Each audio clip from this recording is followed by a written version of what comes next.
Welcome, my friends, to Scotch and a Beer episode number 15. That's this many. In the last episode, I messed up my dates real bad. The Motorcycle vs. Car Drift Battle 2 video was shot in late 2011 and released in early 2012. I said 2010 and 2011. My bad. Now that that's cleared up, in the last episode I actually went over the release of Motorcycle vs. Car Drift Battle 2, my 15 minutes of fame, which was extended all the way for a couple of months and kinda still is to this day in just a small shape or form. We also went over starting my build, which of course was super late, and we suck. We got the new chassis stripped down and we put a roll cage in it, and that's about it. In typical fashion, we did not have it ready for round one of Pro-Am competition. I was forced yet again to borrow a car thanks to the kindness of some folks over at Car Crafters, and actually got some practice in it before we headed out on the long journey across the desert. I think I'm noticing a trend here. In this episode, I'll be going over my first round of my second season of Top Drift Pro-Am at Balvenie, as well as a big game changer for me, XDC Phoenix. But first, one Scotch and or one beer. The beer I'm gonna go with is gonna be the Duvel Belgian Golden Ale Bottle Conditioned. Don't know what that means, but it also says to pour unhurriedly. So that is what I'm going to do. This may be a time lapse, because I suck at this. I literally can't pour any slower than this, and I'm still pouring myself a glass full ahead. I don't understand what is happening.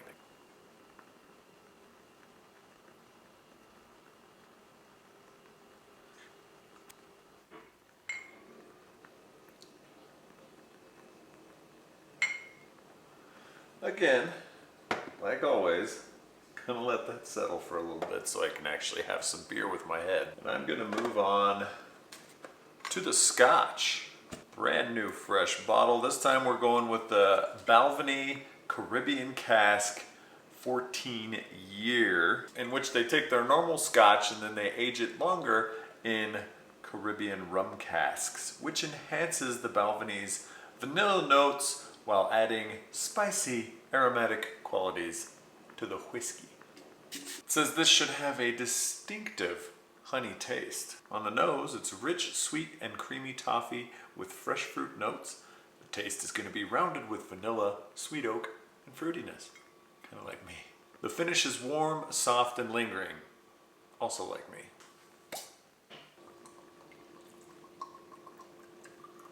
This came on a recommendation from my buddy Robert Coaches. Thanks, bud. We'll see how she is.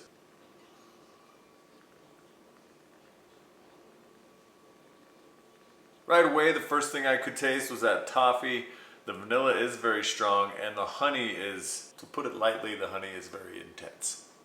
They weren't kidding about the honey. It is smooth and warming, but every Scotch is, so I don't even know why they put that on the damn box. Damn fine Scotch, Robert. Thanks, bud.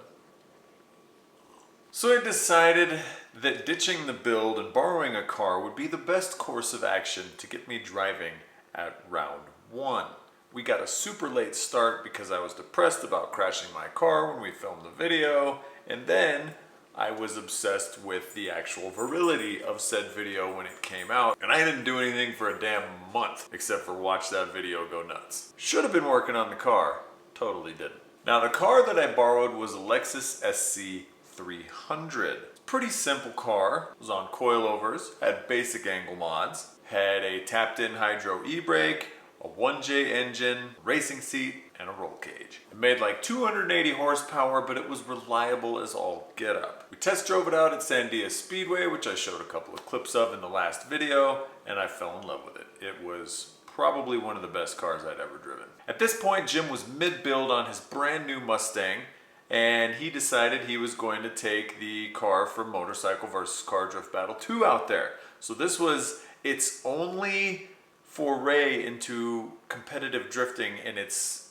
form from the video, which was really awesome to see it out there because Jim was in a different run group than me, so I got to actually see the car, and it was cool looking as hell. We packed everything up and we headed out to California for Top Drift Round 1 in 2012. And again, I wanted to say a huge thanks to Jim Guthrie for having the faith in me to actually get stuff done, bringing me out to all of these events and kind of showing me how motorsports should be done.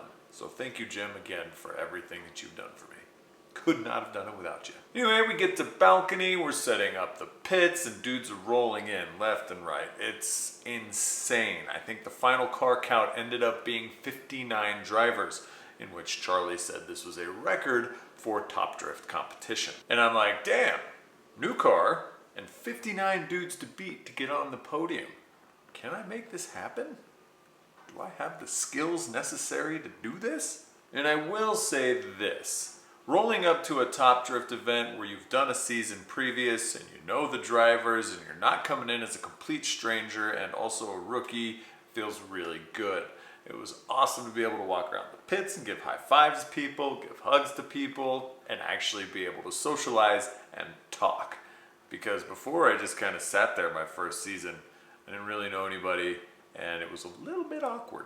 Add to the fact that most of the guys that were there had seen Motorcycle vs. Car Drift Battle 2 and they were super pumped on it and they were super pumped that I was in it and it was just awesome. It was a good feeling. Good feels. Just after we finished unloading everything, I saw Taka Aono pull up and like I said, he'd been a judge through my whole first season and now the beginning of my second season as well. He'd given me a lot of good advice. I went over to talk to him and we were chatting and Jim was pulling the Motorcycle vs. Car Drift Battle 2 Mustang around and Taka was like, wait, that's yours? And I was like, well, no, technically not mine, but I was driving in the video and Taka kind of took a moment and he was like, that was you? And I was like, oh, this is awesome. He didn't believe me at first, but then I went into the redneck accent and kind of laid it down on him like that. And he was like, oh my God, that was a really good video. And I was like, thanks, Taka. That means the world to me. Just made me feel good to get a compliment from one of the drift legends in our little sport. Again, I'm really shitty at pouring these, but that's a really good beer. Good job, Duvel. I wasn't expecting that. Now, Taka would go on to give me tips, tricks, and pointers the entire rest of this Top Drift season that would kind of change the way I looked at competitive drifting. So big thanks to Taka for actually taking time out of his busy schedule and his days to talk to this dude from New Mexico. Now, if you didn't know, Taka runs a drift school out at Willow Springs. So if you're trying to get your skids on and you don't have the skills necessary to do it, hit up Taka Aono and go out and do his drift school. You'll be pro in no time. Promise. Alright, so we head into the driver's meeting. Charlie cracks a few jokes about Motorcycle vs. Car Drift Battle 2 and me being some sort of a movie star and jokes in the driver's meeting. Feels nice as well. It's a good day so far. The sun's out, it's windy, it's cold, but it's not raining. There's a gigantic storm on the horizon, which we're hoping stays away, and we go into practice. So after my first lap of practice, I'm able to link the course first try. It's a little bit different than last year's course setup, but I mean, it's Balvenie, so it's basically the same thing, just a couple of different directions of the turns. Anyway, I link it, and then I can work on actually making myself better at the course, listening to what the judges had to say, hitting the clipping points, hitting the clipping zones, and making it happen. We don't have to make any changes to the car's feeling solid. The only change we made was lowering the air pressure a little bit so I could actually make some smoke. After we did that, the car became a smoke monster. I mean, it was putting out a little bit before, but it started chonging, and I was really, really excited because I'd never done that before. Now, after my first practice session, I went up and talked to Taka Aono and Justin Pawlak, and I was like, what can I do to make my runs better? And they were like, well, you need to transition harder. And if there's one thing the Lexus is not good at, it's transitioning snappy-like. It's so long and it's so heavy, it's super hard to get that car to actually do a snappy transition. It just looks lazy no matter what you do. And they were like, the rest of your run's fantastic. You're hitting the clips, you're hitting the zones, you've got good speed, you've got good angle, you've got great smoke. You just need to be snappier on your transitions. And I'm like, I don't know if I can do that. but I'm gonna try anyway. Now they also talked about using angle and commitment to slow the car down instead of using brakes or e-brake.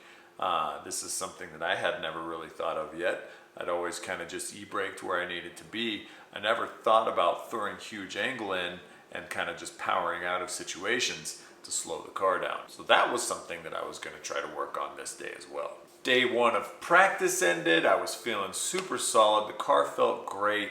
The course felt great. I got good feedback that I was implementing, and we headed off to the hotel to grab some beers and food so we could go to sleep for the next day. Now we got up super early, we were out at the track, everything was ready to go. Our first practice session that we had, which was our only practice session for the day. So each run group, which there were 3 of, got one practice session of like a half an hour. It was bone dry. Right as soon as the 3rd practice group ended, Mother Nature decided to kick it into high gear and just dumped on the track. But not enough to clean it, not enough to be sustainable, just enough to make it a wet goo of oil and coolant and whatever was on the track surface and not wash it off. Now Group A gets up to bat, and keep in mind I'm in Group B, so I'm stoked I get to go watch these guys actually qualify. And I'm sitting at the wall at Balvenie watching these guys qualify, and the first 10 dudes spin out. And I'm like, oh my God. I've never even driven in the rain before because we don't get that stuff here in New Mexico. Now out of the group of 20 guys, I think 6 completed a lap on their first run out.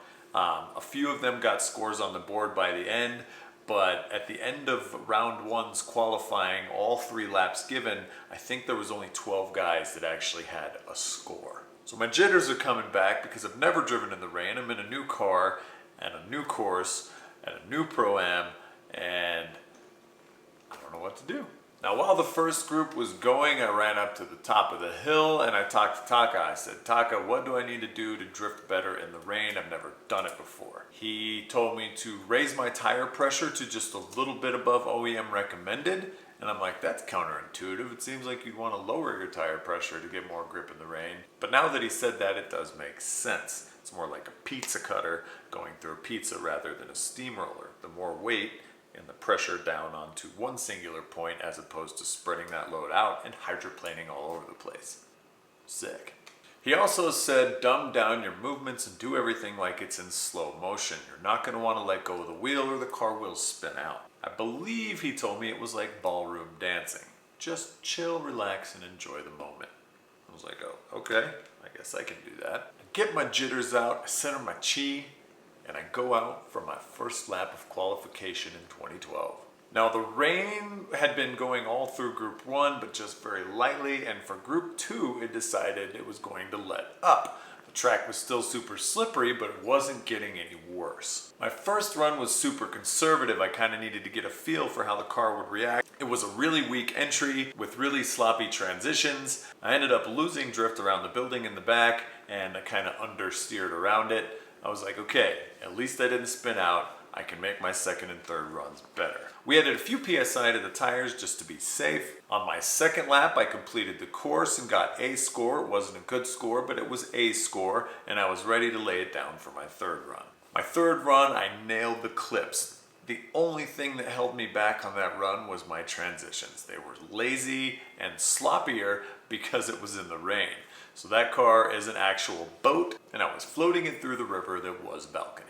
The rain really picked up again for Group C, and tons of dudes were spinning out again. Only 23 drivers out of the 59 that registered for Top Drift would actually get scores that day. And my dude Eric Hill took that first place qualification home. Good job, dude. My third run would net me 8th place as a qualifier. I was super stoked on that. Could not believe it. My first round of Top Drift, and I'm in the top 10 drivers. Even though only 23 of them got a score, still felt good. Stoked to be in top 16 since last year I didn't make the cut by 2 places. It's been a wet day, but it's been a good day. At this point it was now a biblical downpour. There were gigantic puddles everywhere forming all over Balvenie. You could barely see the clipping points. My windows were fogged in every single direction. It was going to make life difficult for most of us. we're actually sailing boats around this track. We're not drifting anymore. My first top 16 battle was up against Adam Levi in a sexy red S14. I led first as he was the 9th place qualifier, and although I had a decent lead run, I really felt like Adam was all up in my business the whole way around. I knew I needed to put down a decent following run to even have a chance at it one more time. As we were blasting down the straightaway, Adam hit a rather large puddle, sucked a bunch of water into his intake, and hydrolocked his motor before we even got to the first clipping point. I completed my lap as he kind of just skirted off to the side and won that round. Not the best way to win a round, but I won the round. It was on this run that Drew Fishbien captured me in a solo mission in my boat plowing through a wave. I must have been pulling hard to starboard on this one. My top 8 battle would pit me up against Eric Hill, the #1 qualifier that I'd mentioned earlier. The battles were really close, but I had more proximity to him on my follow run than he did on mine, and I moved forward. Not that I could see anything anyway, my windows were completely fogged up at this point and there was nothing I could do. Now I moved on to my first top 4 ever in Pro-Am competition. So stoked right now, I can't even believe it. I'm in the car shaking, everything's great. I love this thing, I will float this boat through any amount of water that you throw at me, unless it was over the roof, because then I couldn't float very well. And I'm actually really enjoying driving in the rain. It's fun, it makes tandem really easy because you can just slowly creep up to people and just sit there. It's fantastic. Now my top 4 battle would be up against Danny Gerardo in his turboed AE86. My lead run was good and Danny was able to stick to me like glue. I mean, he was there, I couldn't see him because of the fog, but I could definitely hear him and he was all over me. My following run was actually pretty decent until we hit right around the building where you have to come back out towards the wall. And I don't know what happened with his car, but he got a ton of grip and just left me. We were neck and neck right up into that point and then he was just gone. I was just like, I guess I'm still on the course by myself right now. Later, dude. And he won. Now that's okay, he would go on to get 2nd place for the day. Congrats, Danny, you killed it. Now, the rules for Formula Drift applied to Top Drift, and the battle for 3rd place was about to take place with your dude in it. Now, once again, I was up against my guy, Alex Villabrille. We had a great battle as always, but on his following run, he spun behind me, and I sailed on to victory. 3rd place was mine. Now, George Collada and Danny would battle for 1st, and George would end up getting the win, Danny in 2nd, and your boy, Officer Dan, with his first podium of his Pro-Am career, round 1. 3rd place. I was so excited. Poor Jim had spun out twice in the rain, the Mustang was having issues overheating, it just wasn't a good weekend for Jim. I was ecstatic, I'd gotten a podium, it was a great feeling getting that trophy.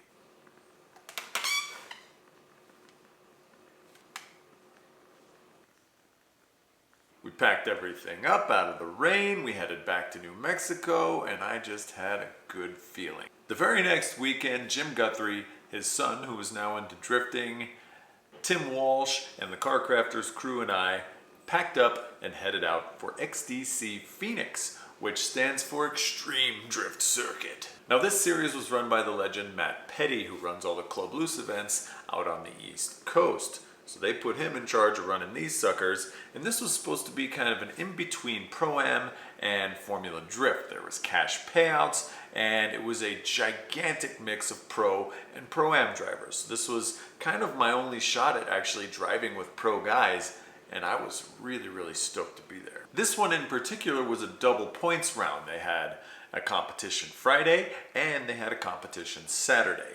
Both of them giving you separate points for the actual season. Since I was only competing in one, I wasn't super concerned with it, I was just there more for the experience. It was at this event that I would meet a ton of the people that I'd looked up to and or seen on the internet and or heard of and or was told this dude's a complete badass, but didn't actually ever get to see them drive in real life. Up to and including Chris Forsberg, Danny George, Brandon Wicknick, Will Parsons, Nate Hamilton, Aaron Losey, Chelsea Denofa, Stuart Leask, Forrest Wang, and Mike Pollard. And I'm like, holy shit, I get to drive with all of these dudes. This is amazing.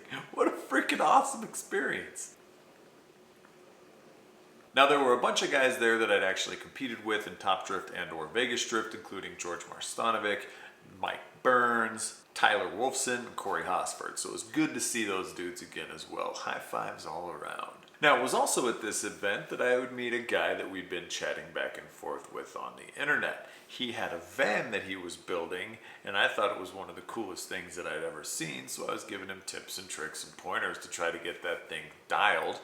And his name is Paco Ibarra, and he drives the Tofu Drift Van, which is the sickest drift van that I've ever seen. And keep in mind, Paco is one of the hosts of the Maximum Driftcast now, so if you haven't watched that, you definitely need to check that out. There'll be a lot more on Paco in the future. Now, it was also at this event that Jim Guthrie had finished his blue Mustang, and he brought it out for its initial drift event. And at this event, I saw something that I have never seen before in my now almost 5 years of drifting. Jim's brake caliper bracket had come loose and started rubbing on the top of his wheel as it was spinning. And what it did was it actually split the wheel in half, and the inside of his wheel just went dangling onto the track, his tire flew off, and the outside of the wheel remained bolted to the hub. I was just like, I can't even. That is awesome. Kind of sucks that it was a Wed's wheel, but you know, it is what it is. Anyway, like 18 seconds into practice, I realized I brought a knife to a gunfight. This was way different than Pro-Am. Way different than Pro-Am. These guys were serious about being serious about being serious. I mean, that's seriously serious. I could barely link the course in my stock 1J SC300, and there was one line that I could take to complete the course, and that's the line that I did over and over and over again during practice. I couldn't make any changes, and if anything deviated off of that in any way, shape, or form, I had blown my run and I would end up autocrossing the rest of it. We head into qualifying, and you only get 2 laps at this one. It's just like Vegas Drift, and I end up qualifying 14th. I can't believe it.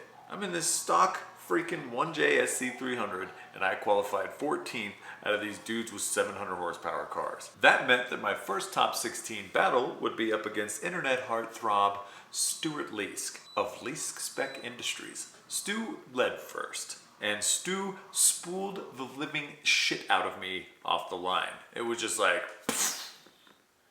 And I'm like, all right. By the time I entered, Stu was already almost around to the 3rd corner. That's how big of a gap Stu pulled on me on that straightaway. I was like, well, I guess that round's over. That was a good job getting into top 16 and immediately getting out of top 16. He was all over my junk as we did my follow run, and of course, Stu got the win. So congrats, Stu, for kicking my ass royally. That did mean that I got to watch the rest of the Friday night competition.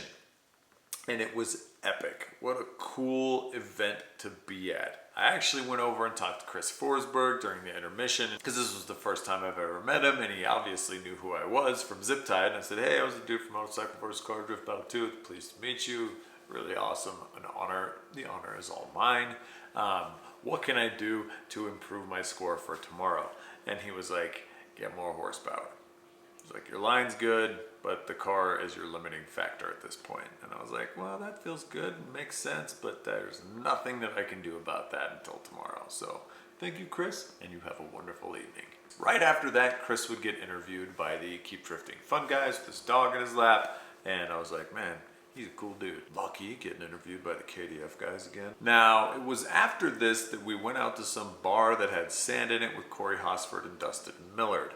I got to see the Corey and Dustin show live.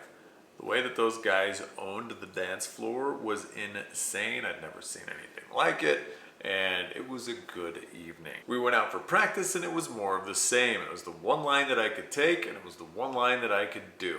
I really, really enjoyed driving this course out at Firebird. It was the fastest course that I had done so far, and it was a entry into full throttle in 3rd gear, which most of the courses we run in Pro-Am are 3rd gear, drop down into 2nd gear, and just stay there. This course was 3rd gear entry, clutch kick, do not e-brake because I needed all that momentum. And then it was a full throttle transition. Like, you never lifted. It was make the car do what you needed to do all the way across this long straightaway and then snapping back into the back half of the course. It was an awesome feeling transitioning under full power. It was something I hadn't got to do yet, so this was a new experience for me altogether. Anywho, we go into qualifying and I don't make it this time. I made some mistakes on both of my runs and it did not net me enough to get into top 16. Bummed, but I got to go watch all the epic driving unfold, and it was really, really cool seeing these guys that were pro mixed with the guys that weren't pro. I think Denofa won the first night, and I think Forrest Wang won the second night. Can't remember anything else because for some reason I didn't put this in my vlog, so this is kind of coming off of all of the tidbits I've read and seen off the internet and the old memory. So right after qualification ended and I wasn't in the show, Josh Heron from Keep Drifting Fun came up and said, "Hey dude, we want to do an interview with you. Put your driving suit on and meet us over there by the lake." And I was like, all right, sick. I get to be Chris Forsberg for a second. I'm assuming it's because Motorcycle vs. Car Drift Battle 2 had come out and I had a little bit of clout under my belt at this point, but I still wasn't a pro driver, so that's cool. Maybe I embody what Keep Drifting Fun is. I like to think that I do. So I hopped on my bike, I headed down to the pond, and I laid down the interview, which was filmed many, many moons after our little foray in the desert the last time the KDF guys came through. That was pretty cool. I didn't know how much of it they were going to use, but they ended up using quite a bit, and I was stoked. Not only did I get the cover, but I also got interview parts. I was again honored and humbled to be reintroduced into this video. I could not wait for this sucker to come out. Now I would like to say that chatting with, driving with, interacting with, pitting with, and just all around the vibes of this event were amazing. I really wish that it was still in place or there was something like it where it was a very higher level series competition, not just a one-shot get your license type competition, but a series type competition that's kind of in between Pro-Am and Formula D. I know Pro 2 is supposed to be that, but it's not at all. But it was awesome. I think that that event really kind of showed me where I needed to be if I wanted to make this into a career. That being said, this was a no good event results-wise, but experience-wise, my cup runneth over. And that, my friends, is where I'm going to end this video. In the next episode, I'll be going over the release of Keep Drifting Fun by Josh Heron and Will Rogie, and my second round of Top Drift at Horse Thief Mile. This is Officer Dan with a Scotch and a beer, and I'll catch you on the flip side.